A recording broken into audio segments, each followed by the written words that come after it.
Hi, it's Maria from Still Dreaming Homestead. Glad to be back with you again tonight. Tonight we're going to start reading in this book, Bible Stories. This is volume 6. Story 1, 4 Noble Boys. And I'll show you the picture. Can you see it?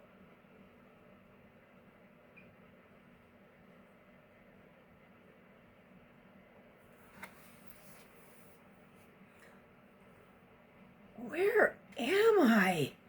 Asked Daniel, rubbing his eyes.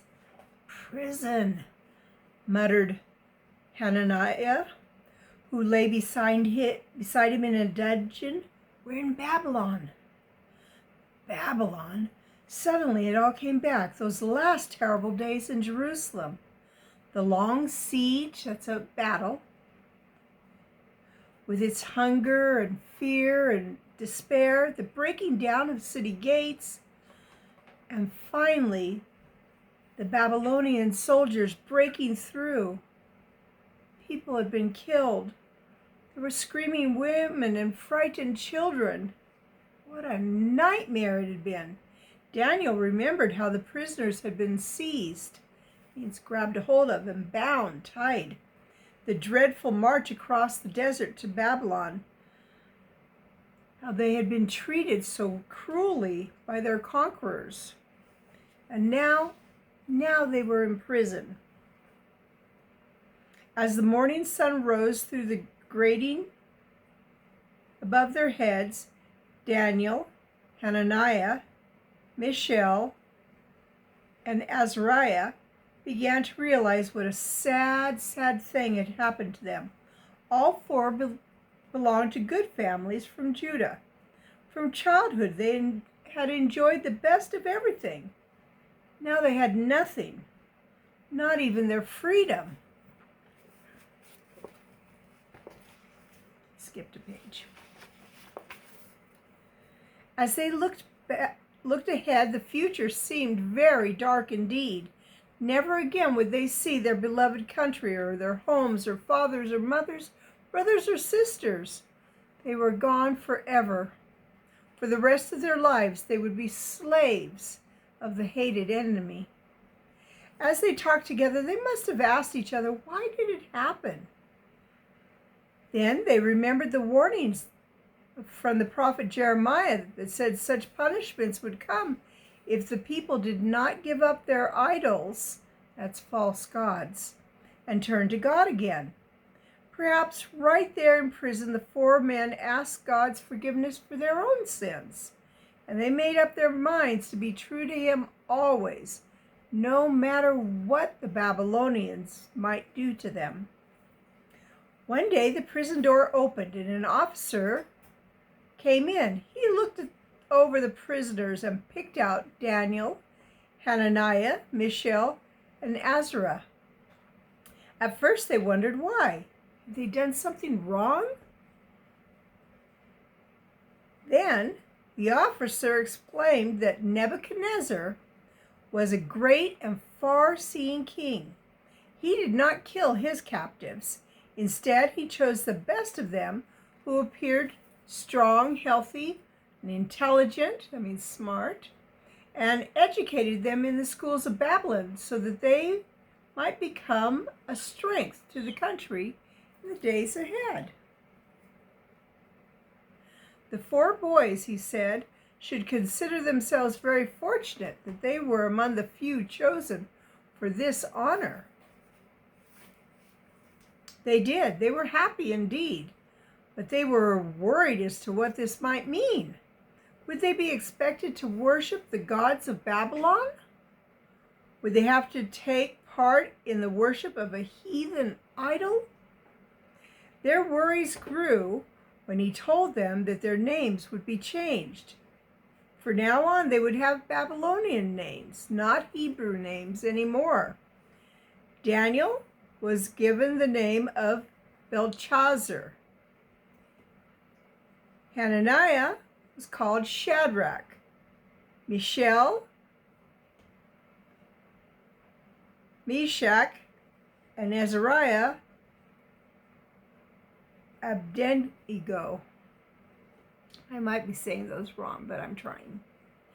From this, it seemed clear that their master meant to change them completely. They were to forget who they were, Hebrews, and become part of Babylon. Then came the big test. King Nebuchadnezzar gave orders that the captives who had been chosen be taught the learning and the language of the Chaldeans, and they should be fed from the king's table. In other words, they were to eat whatever he ate. No doubt the king thought he was doing the captives a great favor in providing them a portion of his meat and the wine which he drank, and he was. But Daniel and his friends were troubled. They felt they couldn't eat the meat that was prepared for the king. For one thing, it was probably offered to idols. And here they were. What would they do? For another thing, much of it, no doubt, was pig flesh or pork, which is forbidden by God as one of the unclean foods. As for the wine, it was fermented and full of alcohol, so they couldn't take that anyway. What to do? It was so confusing. Was it worth fussing about? After all, it was only food and drink. Maybe they would take just a little to avoid offending the king. Surely when a heathen king had gone so far in trying to be kind and generous to his captives, it would be downright rude not to take the food and drink he gave them. But Daniel purposed in his heart, he made up his mind, that he would not defile himself, that means make himself unclean, with the portion of the king's meat, nor with wine which he drank. He felt that if he were to give up on this point, he'd have to give up on everything. He never could take a stand on anything else. If he was going to be loyal to God all the way, he'd better start right now and right here. So Daniel plucked up his courage and spoke to him. Most respectfully, he explained why he and his 3 friends could not take the food so kindly offered to them. Would it be all right if they had something else? Nothing special, of course, just vegetables and cereal and good plain water to drink. The servant listened patiently. He liked this young man. Indeed, God had brought Daniel into favor and tender love with him. But now he was worried. He didn't see how it could be done. I fear my lord the king, he said. If you don't eat the food he's provided, and if you become thinner than the rest of the boys, he'll take off my head. Daniel knew how easily this could happen, yet he felt sure that all would be well. So he went to Melzar, who was put in charge of the 4 of them, and told him what they wanted to do.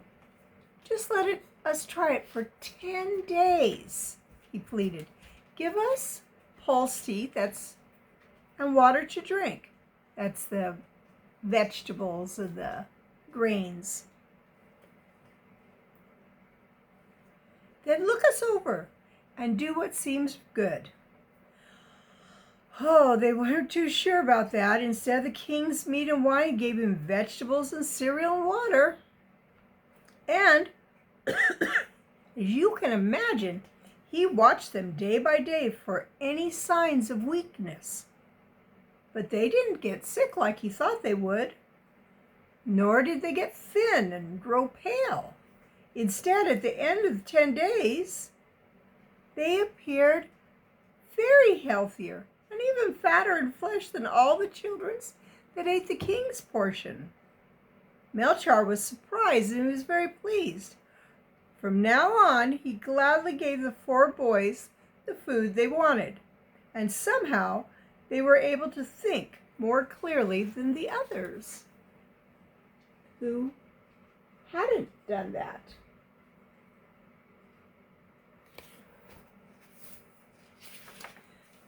They remembered their lessons better.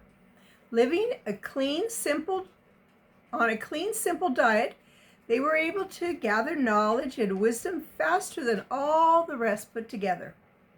At the end of 3 years, they graduated from school with the highest of honors. As a special reward, they were presented to King Nebuchadnezzar, and the king communed them. They never expected this, certainly not in that far-off night when they first arrived, all weary and discouraged and out of prison. As for Nebuchadnezzar, he was really impressed, for of all the young men who he had in training, there were none like Daniel, Hananiah, Mishael, and Azariah. Therefore, they stood before the king, and in all matters of wisdom and understanding that the king inquired of them, he found them 10 times better than all the magicians and the astrologers that were in his whole kingdom. Would you like to be 10 times better than all the boys and girls in your school? 10 times wiser and healthier and nobler? You can be. Just decide in your heart that you will serve the Lord. Well, I hope you enjoyed this story. We're going to be reading some more about these boys. They have a lot of things that happened to them while they're being held in Babylon. So it's Maria from Still Dreaming Homestead. I want to pray blessings on you and yours in your house and out, in the day and the night. And whatever you do, keep dreaming. Good night and God bless you.